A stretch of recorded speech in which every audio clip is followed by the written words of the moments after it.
Anil Vasantrao Deshmukh is the Home Minister of Maharashtra from the Nationalist Congress Party and has been member of 9th, 10th, 11th, 12th, and 14th Maharashtra Legislative Assembly, representing Katol. At present, he serves as Home Minister in the Maha Vikas Aghadi Maharashtra state government led by Chief Minister Uddhav Thackeray. He also served as the Minister of Food and Civil Supplies and Consumer Affairs and Minister of Public Works Department and Government of Maharashtra. He earlier also served as Minister of State for School Education, Information, and Public Relations and Sports and Youth Affairs and Minister of State for Education and Culture in Government of Maharashtra.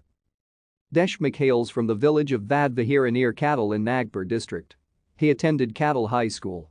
Later, he attended the College of Agriculture, Nagpur and received a Master of Science degree in Agriculture awarded by Dr. Panjabrao Deshmukh Krishi Vidyapith Akola. Deshmukh served as chairman of Nagpur Zilla Parishad during initial years of his political career. Thank you for watching. Like and subscribe if you would like to view more of our videos. Have a nice day.